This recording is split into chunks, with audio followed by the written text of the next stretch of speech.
Macedonia did a 50th year, and because it's the 20th anniversary of the original PlayStation in a few days' time, I think. This is all my memories of the PlayStation 1. So, the first PlayStation game I remember playing was the original Rayman. It was actually also 20 this year as well. Not like Ubisoft did a single thing to celebrate his birthday or anything, because Ubisoft is Ubisoft. Well, anyway, yeah, I mean, the PlayStation came with Alien Trilogy. Its name doesn't make that much sense anymore when you think about it, because it's not really a trilogy anymore, but... And Rayman! And my brother sold his Super Nintendo with all his games for it. And that was the only console I believe he ever sold for another game console as well. Yep, and it was a very early model one, so the demo it came with was always called Demo 1, was one in a big heavy cardboard box. It's not the cheap slip sleeve like later ones. I think the demo had Loaded, Battle Arena to Shinden, Destruction Derby, there was some other games on it, Jumping Flash demos.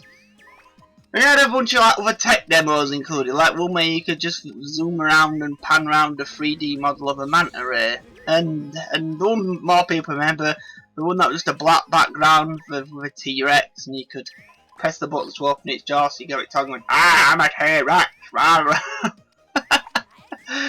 Yeah, I remember that. And the first thing I remember actually renting for the PS1 was, bizarrely enough, Tekken 2. Though at the time we didn't have a memory card. I mean, the games were mentioned, Alien Trilogy and Rayman, didn't need a memory card as such at the time. They had passwords, save features as well as save features. So I was actually unlocking all the characters in one night, is it like a 1 or 2 day rental, and then obviously to turn the machine off and then to unlock them all again.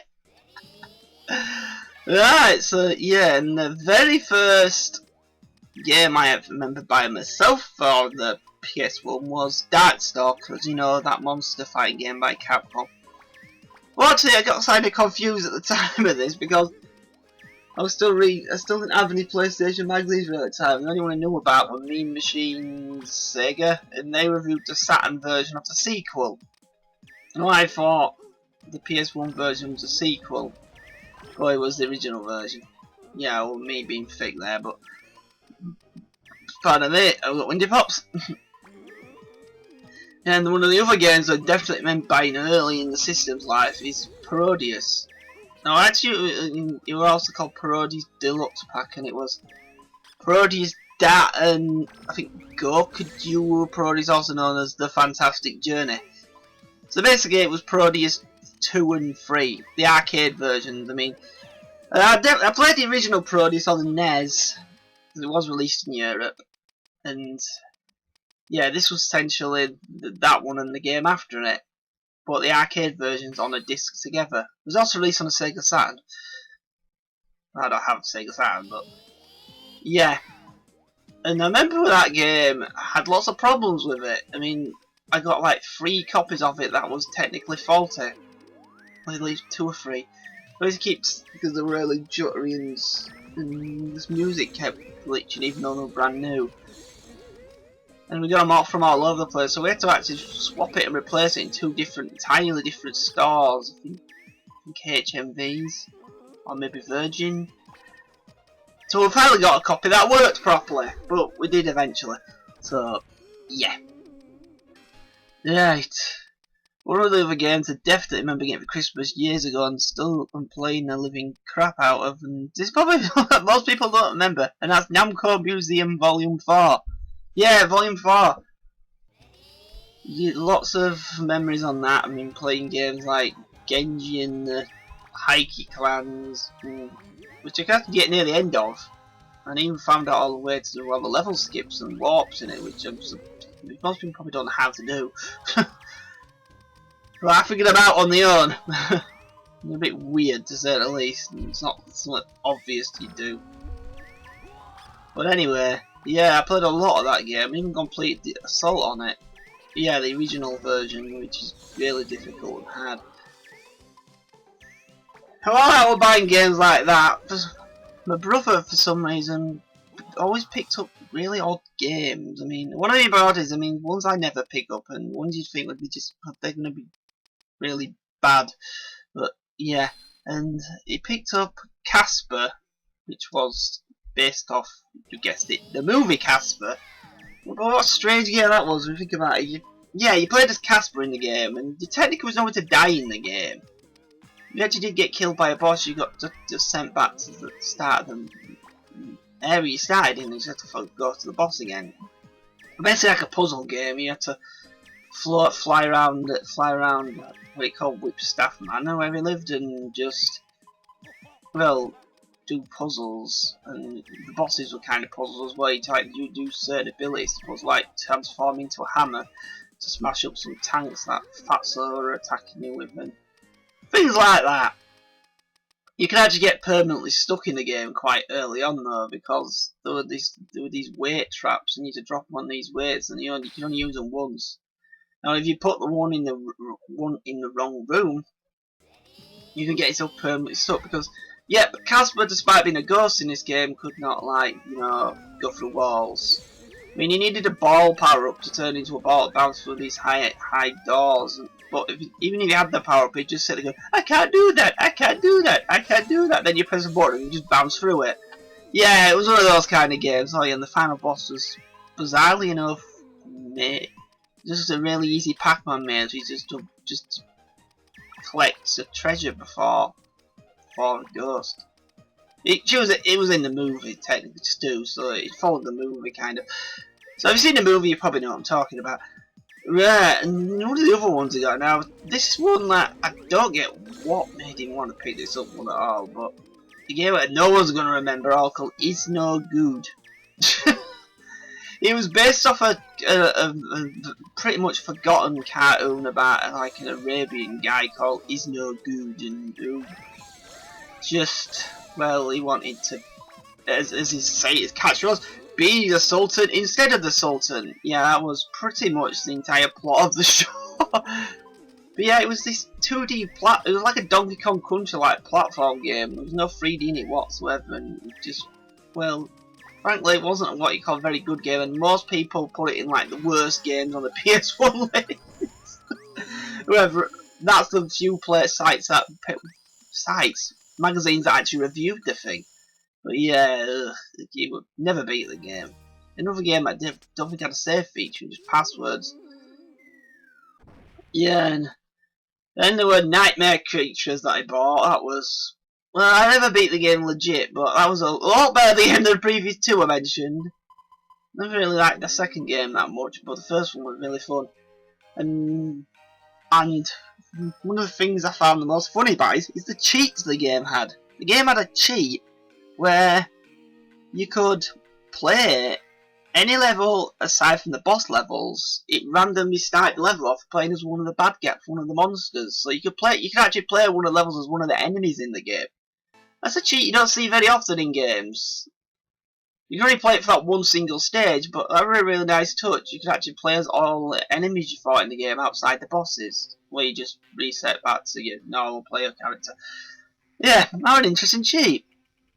And then, this is another strange one, I mean, right.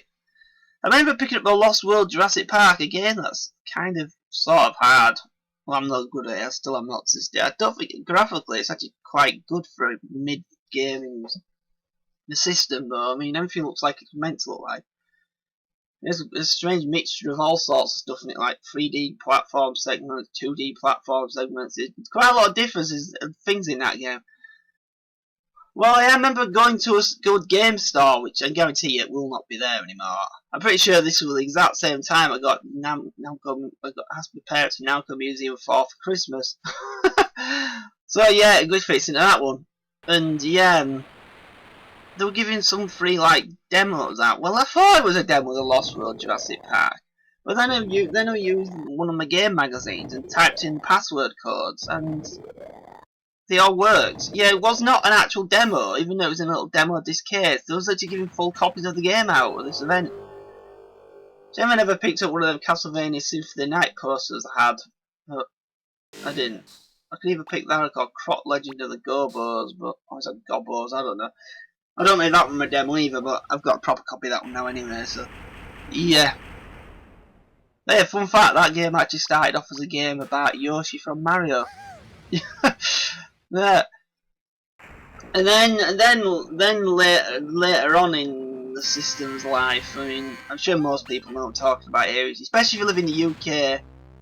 People figured out how to make, well, game copies, to say it nicely. I mean, so there was lots of these. So we used to go to a car boot and find all these people selling all these like CDRs of burned PlayStation games, because we chipped machines so you could play them. And this also had an effect that I also made region free, so you could play games from any region, which was actually a good thing because, yeah, I remember the first few games I played though, when we got the chip thing, the American ones, we didn't have the right cable for it, so it was actually black and white.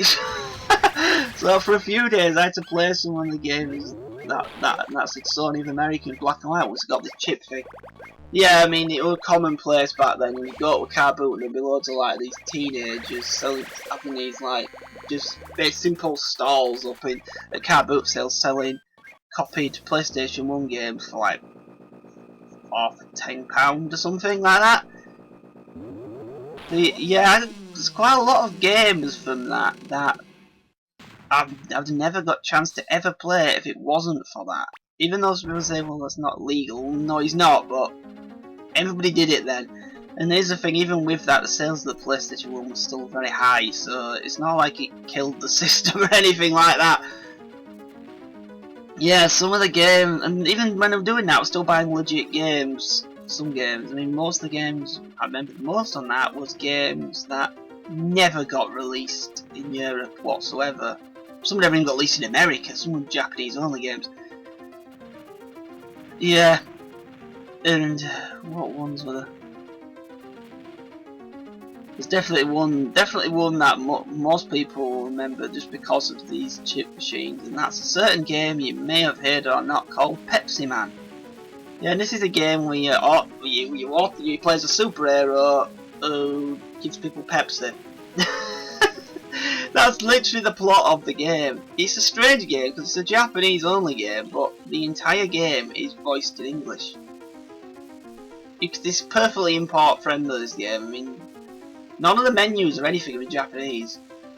Also, it's got one of the best soundtracks ever. It's just voices going Pep, Pep, Pepsi Man, Pep, Pep, all the way through the game.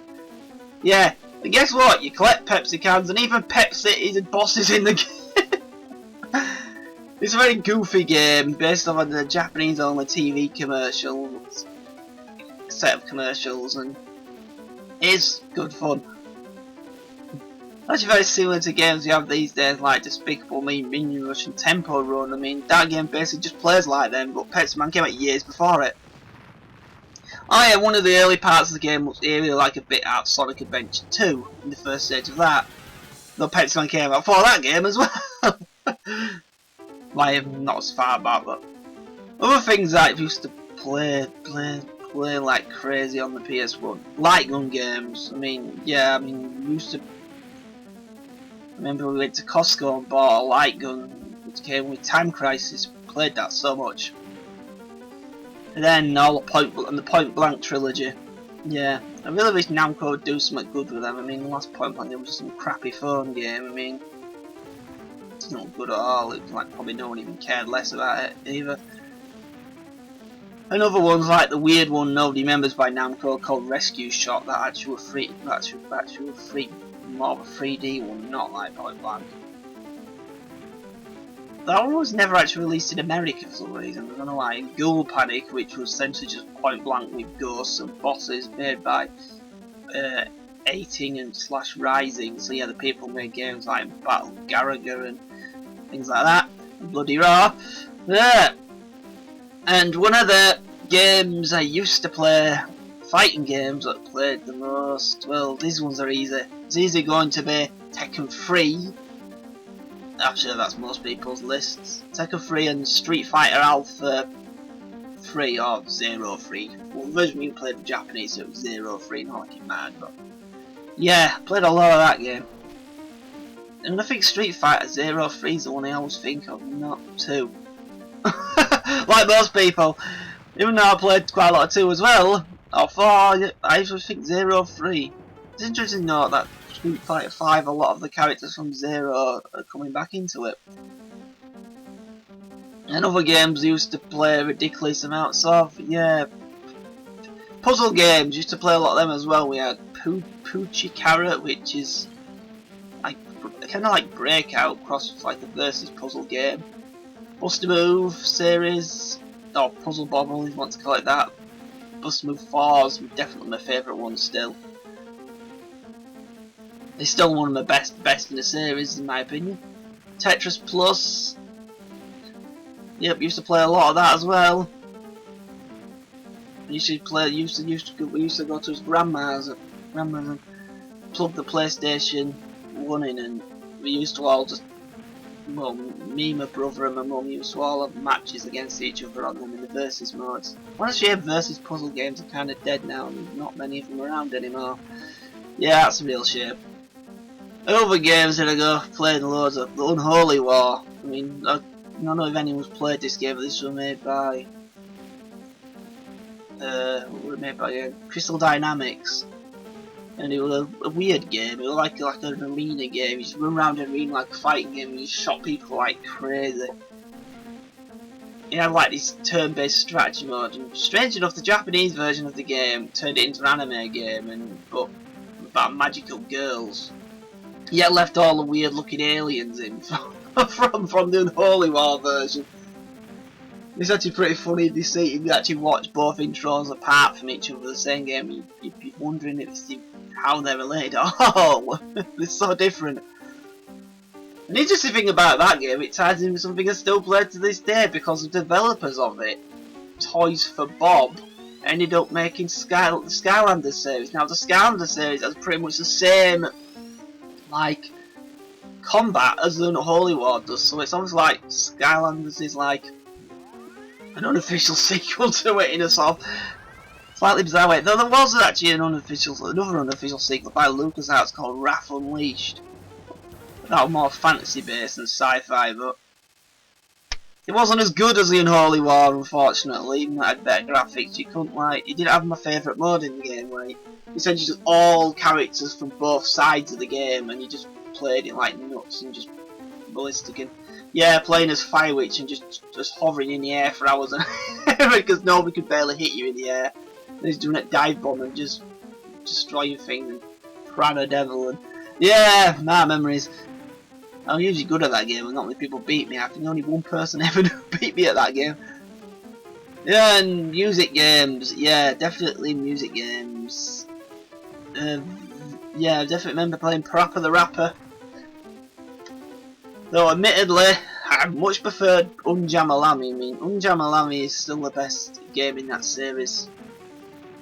Though I played a copied version of that Japanese copy. But here's the thing about the Parappa games. The Japanese versions are 100% identical to the English versions. They even have English subtitles in the game. Only the menus are written in Japanese. The games are even voiced in English. So, yeah. It's like that with all the series. It's weird, I know, but it's true. Well, actually, it said Unjamalami was changed, wasn't it? I mean, they changed it they censored it in America, but the European version was uncensored.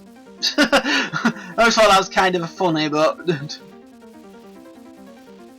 yeah. No, the other game was well, you can get it on PSN now, but and was Vibribbon was by the same developers, and that was a music game. You played as like a vector mouse character, and you had all these patterns to go through, and the game was so basic. It had vector graphics, and you just shoved the music CD and it created a level through the music CD.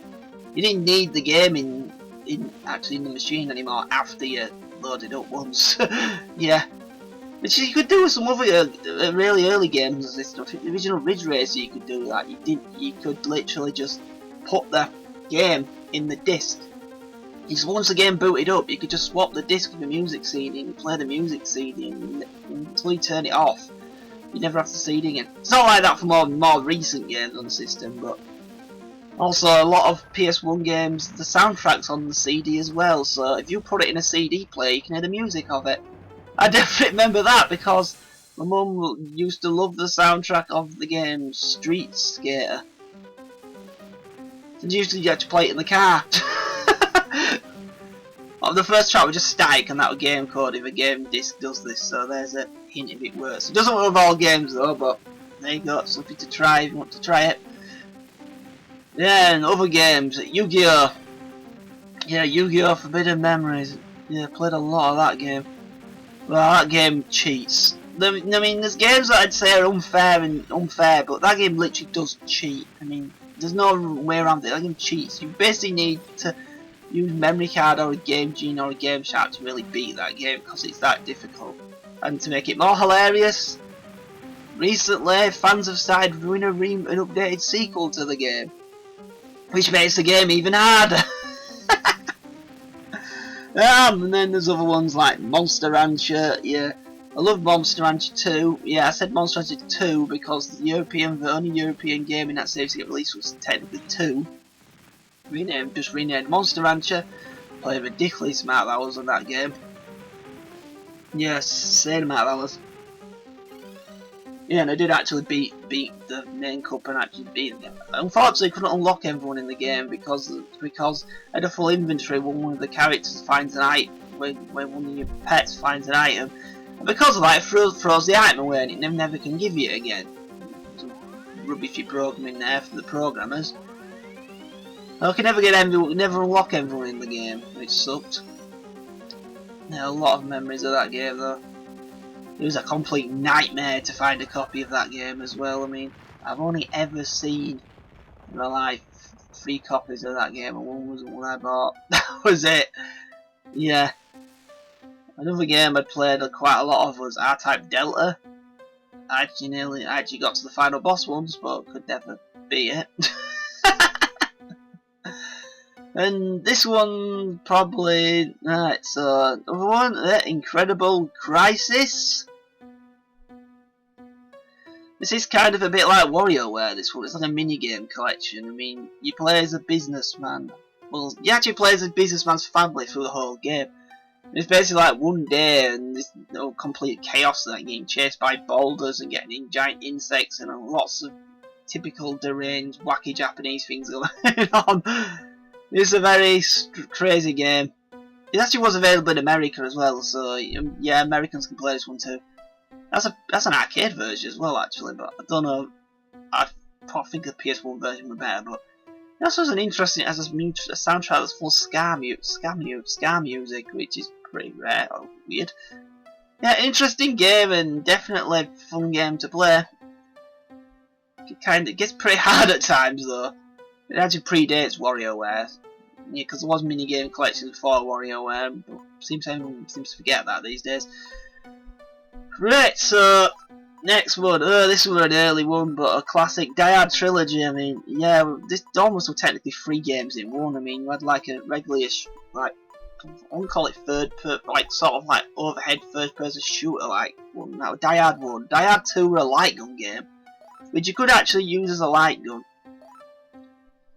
Well, it gets interesting, and then Dyad 3 it was a racing. It wasn't really a driving game. It was a racing game. You drove around in a car, and you just had to ram into these other cars to blow bombs up on them, which made them explode for some reason. It didn't make that much sense when you think about it, but that game had some insane cheats. I mean, they were really weird. There were some really creative cheats in that game. There were really silly ones. Lots of silly ones, like you could. Dyad 1, you could change the people into stick figures. You could turn them into wireframe stick figures, give silly animations to them. You could bizarrely have a mode where you shoot when they just float into the sky when they're dying. And you can actually activate all these cheats at once, so you can have loads of these things going on at once as well. They had two. You could make everyone weird, funny, like over fat or really skinny and all that. Or my favourite thing to do was put the over fat skinny sheet on, then the skeleton sheet on, so everyone's a skeleton. You could actually edit. They actually had a level editor included on that version, so you could like change the pattern of the levels through the light gun through it as well. So you could technically make your own level up. You couldn't keep the progress, but a very nice little touch. Die Hard 3 had other strange things like a cheater level where you just randomly turn into a UFO for no reason whatsoever. A mode called Fergus mode that changed everyone's faces in the game to get the manager of the company that developed the game and made loads of floating faces of him pop up in the background. The game also had a really bizarre sense of humour. It's like, he'd have a quit message go, do you want to quit? And he goes, yes, I don't know. And he clicks something like, I don't know. And he goes, well, maybe I'll ask a friend. Then he put a message going, get a life. I really wish games had that kind of humour these days, but they just don't anymore. Right, so what ones were there? Digimon games. Yeah, definitely played a lot of them. Completed Digimon World 1. I remember I actually beat that with Andromon. And I already had the final area unlocked by then, but I just completely destroyed the final area with a move from Megalo Spike, just constantly stunning the final boss over and over and over. I even fought one of the optional bosses in the thing that I didn't even know were optional at the time. Yeah, it took me ages to beat that game. The thing that gets really embarrassing is the game was like a super meter. And your character freezes on the bind to tap to fill his bar to do a super attack that doesn't take any MP up after you have to fight him for a while. It took me until the final boss to realise what that actually did. I don't know how I managed to miss that, but I did. Complete Digimon World 2. That game was the only one not to release in Europe, but that one was on PS1. But that was a lot more frustrating to beat that one. It took so long. It took 99 hours to beat. Actually, it probably took longer because the score thing in the thing was only 4 digits, so you can only go to 999 hours in the game. It took me longer to beat the game than that, just because of the frustrating things in it. I'd say it's the worst one of the lot. If you're gonna play it, even don't play 2. Play Digimon World 1 or 3, or as it's called in Europe, Digimon World 2003. Digimon World Rumble Arena, which anyone who's played was technically Smash Bros. Clones, one of the only Smash Bros. Clones on the PS1. All I said, anyone knows that game Redemon is broken. Yeah, you outplays Venomon, teleport, you just sit there, teleport Diamond Storm. Yeah, you'll probably just win because no one's taking a chance against you. Look, she wasn't in any of the sequels, so obviously they must have known she was busted, even though she's a fan favourite. No, I never understood why. I always thought she was kind of rubbish, but whatever. What other ones were there? Yeah, the Fantastic Four. I played this on a demo years ago. It took years to find a copy of it, and almost people don't want to know about this game, but I'm going to talk about it anyway. It was a side-scrolling beat-em-up by Acclaim. And yeah, this is another one of these games that has no memory card feature, but it had 3D backgrounds, but all the characters were sprites in the kind of styles like Donkey Kong Country.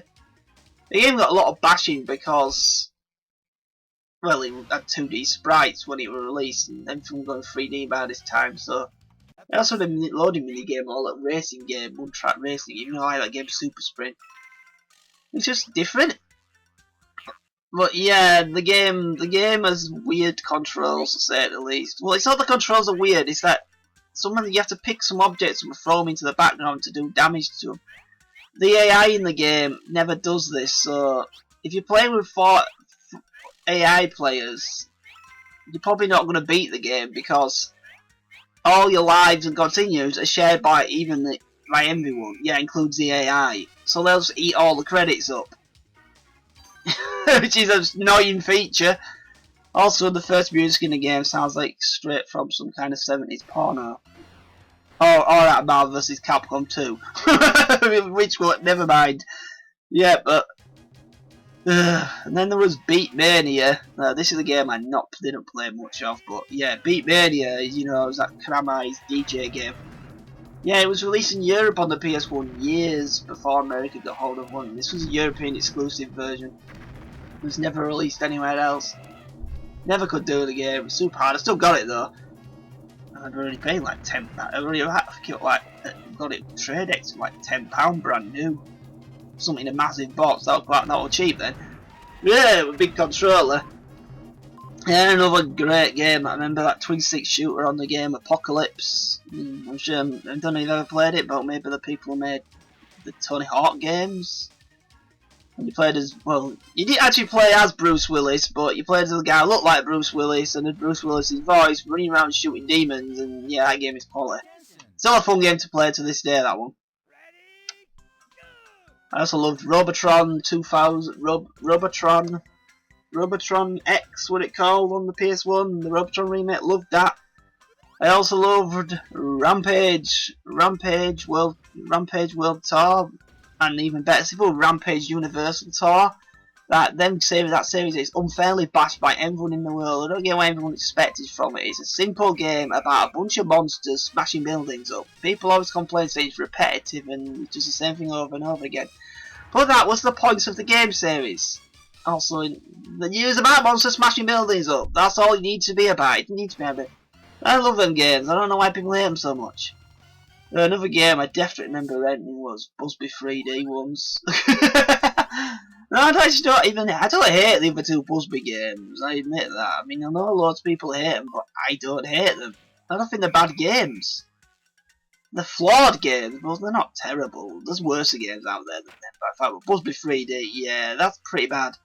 Amusingly enough, I actually did years later buy an actual real copy of the game, just so I could put it with other Busby games because I'm like that.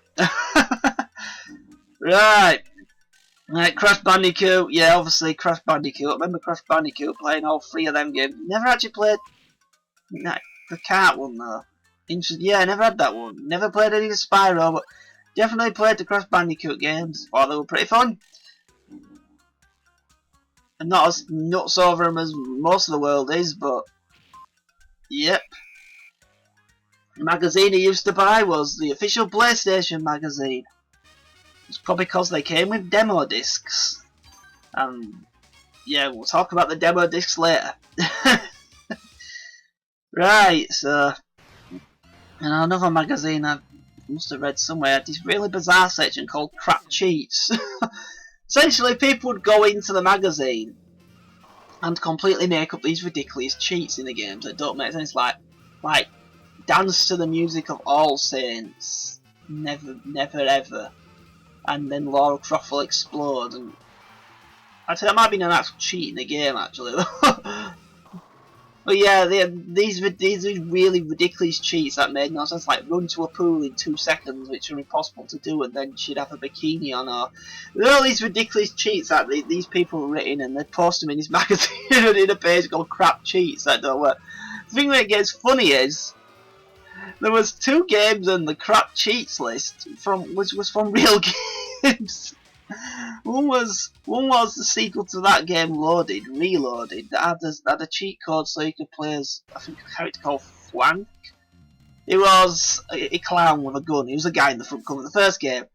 But well, the cheat code actually worked when you picked the character. You know, the icon moved over. You never got to be able to play as him. So yeah, it was a bug cheat code. There's also Exhumed, which was like some kind of Metroidvania, like first-person shooter with sprites. So yeah, similar to Duke Nukem 3D and all. I think now the game's actually got a freeware version on PC, moddable freeware version on PC. You want to play. Though you might not know it as Exhumed because it was also known as Power Slave. But yeah, that's a game that we're also featured in this section because the game had lots of cheats, but the retail version of the game removed them all for some stupid reason.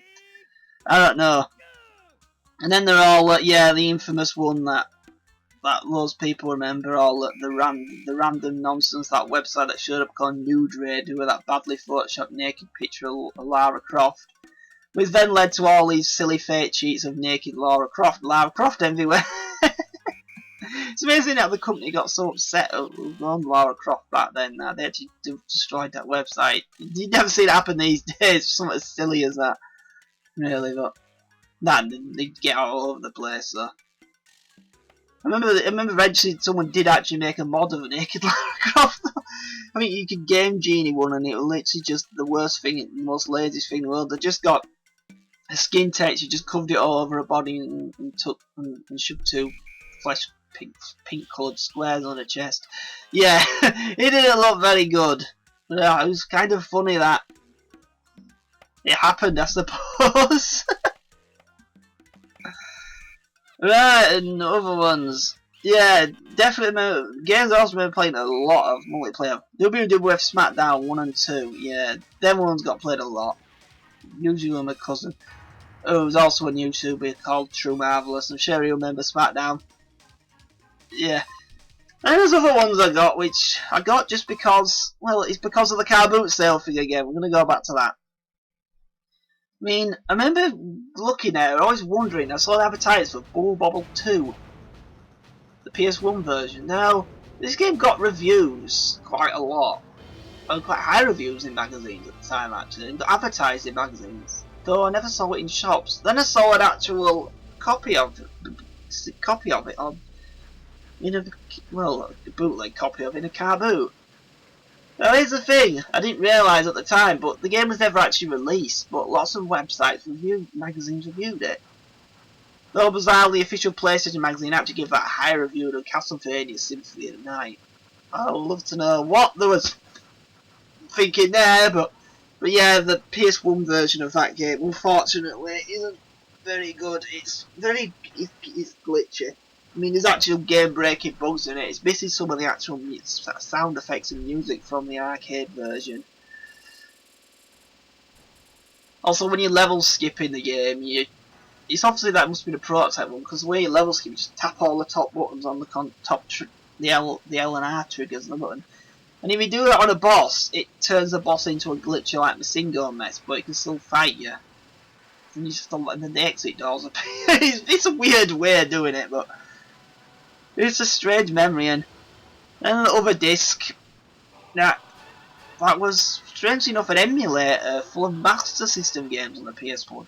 Unfortunately, anyone who probably played this, the sound emulation on this disc was, yeah, it was very off. I mean, very loud screech, like, and every game was like that. All the games played perfectly fine, but the sound was, yeah, it was bad. Other game collections I got to play thanks to these car boots and other things, along with Pepsi Man, with all sorts of strange games. Ghost in the Shell. Some of these games got released over here, but Ghost in the Shell, interesting enough, Ghost in the Shell, Silhouette Mirage, which unfortunately was the working designs version, which they ruined by making it too difficult. And one of the more interesting ones I got to play was one called Konami MSX Collection. This was, I think, 3 of them, and they had collections of MSX Konami games on them. Yeah, the original. So I technically have the original Parodies on, the one everyone forgets even exists, because the original's kind of, it's crap compared to the sequel, to put it nicely. So yeah, other ones were. Yeah, I'm still here thinking. There were other ones that were a nightmare. I mean, Skull Monkeys, that was another great game. I mean, that was made by the person who created Earthworm Jim. It was a sequel to that point and click game in Neverhood, but this was a 2D platformer. When everything was done in clay, claymated TV shows, cutscenes. Yeah, that was a good fun game. Yeah. Other ones, some weird ones. Right, so I'm just gonna get on to, after all that. Yeah, I'm gonna get onto it, but it's my top 5 PlayStation 1 games. Well, this is probably not gonna be on anyone else's list, but this is mine. So, number 5, Monster Rancher. Not much else I can say there. I've already talked about it earlier and everything I said. At number 4, Select 100. That's not the literal legit name for this one. I mean, its actual real name is Dezaemon Kids something. Basically, Dezaemon was a PS1, originally a Super Nintendo PS1 game creator that let you create horizontal, let you create space shooters basically. And this was a disc featuring, I think, 101 different games people used on this creator disc, and you could actually edit. If you actually had an editor still, you could actually download the levels and the sprites for these games using your own games with the actual game tool. Of course, I didn't have the game tool, I just had the disc with the extra games I need the disc for. I must have played hours upon hours of this. I mean, all the games look very... the games look very like Super Nintendo graphic level. They're not exactly the most highly graphical games on the system, but they never was meant to be. So, yeah. You'll get what I mean. Right, so what other ones were there? Yep, and there's... Right, so number 3. Now, this is going to be a strange one, and probably not most people in America know what I'm talking about, so I'm going to have to do some descriptions for this one. Net Yaroze, or is that Yaroze, Hall of Fame. Now, this isn't a game you can actually go into a shop and buy. Well, you technically could buy it, but it came with a specific PlayStation, official PlayStation magazine demo disc, which had Metal Gear Solid on the cover with Solid Snake on the cover. I can't remember the number, but Net Yaroze was essentially, it basically was like the indie platform for the PS1. Basically, there was indie games for the PS1. I mean, people would make these games on PC and then convert them to PS1 using this special black PS1 original PlayStation model. Interesting, I think this original black PlayStation model was also the only model that was actually region free. Be wrong about that, but I read that somewhere. But yeah, very interesting model. And this disc had 14 games on people had created on it. I mean, I must have spent more time on this than actually lots of the games I spent actual money on. And this was just a free demo disc on a magazine. Some great games like Balderdash Clone, racing games, a few arcade-like games. Yeah, they've got very simple graphics, but they play really well, and that's why it's on this list. I don't know if America even got Net Yaroze, but maybe they did. I don't know. Right, so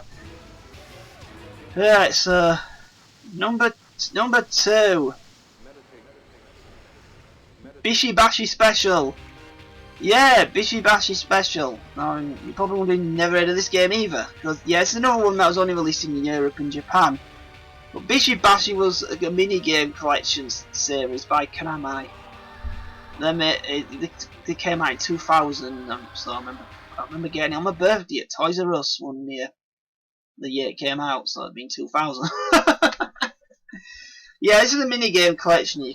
Unfortunately, I could never play 3 players on the game because I never had a Meet PS and a multi-tap. And unfortunately, the PS2 version didn't work with PS1 games, so I could never play the game, experience the game 3 players on the system. But yes, this is very similar to a game like WarioWare. Little mini games, very bizarre things, very typical, very wacky, weird Japanese humour. Of course, it predates WarioWare by about a year and a half, so... And I actually remember very first playing this game actually in an arcade in Scarborough when I went on a trip, a school trip. When I was in 6th form. No, their version were called Bishi Bashi Champ, and the levels are different names now, and the AI which were missing from the PS1 version. Not like it mattered, but... Yeah. Great game. Really worth playing, and a lot even more fun if you can have a few people playing. You can have a second person playing it once with you. If you love wacky games with silly sense of humour, this is definitely one you should go play. Right, and so my top game on the PS1 is no question about this whatsoever. It's got to be Darius. Yep, a space shooter by Taito, which was one of the, well, it wasn't. It was. a 2D space shooter with 3D graphics by Taito that was sequel to the Darius games, you know, the ones with the giant robot fish. Insane game. I mean, 5 different endings, tons of bosses, insane boss fights that just go with crazy demented music that just fits the tone of the game perfectly. It's definitely still easily one of my top 10 best games of all time. No, I don't actually have a legit PS1 copy of the game. The PS1 copy had a few differences, like a boss rush mode, but I have the game still because if you've got Taito Memories 2, Taito Legends 2 on the PS2, Darius is included on that game. And you also get the previous game, Darius Gaiden, which is also amazing. I'd really recommend that if you really want to play it. I mean, they play exactly the same on that as they do on the PS1, look exactly the same. That game alone makes that disc like one of the best compilations ever for me, and there's tons of other amazing stuff on that disc as well. Well, anyway, that was my rather long, well, not really long celebration for 20th, my memories of the PS1. Thank you for listening and watching. I know this has been a pretty long video, but I really hope you enjoyed listening to my memories of it. And happy birthday, PlayStation! Thank you for watching and listening. Bye bye!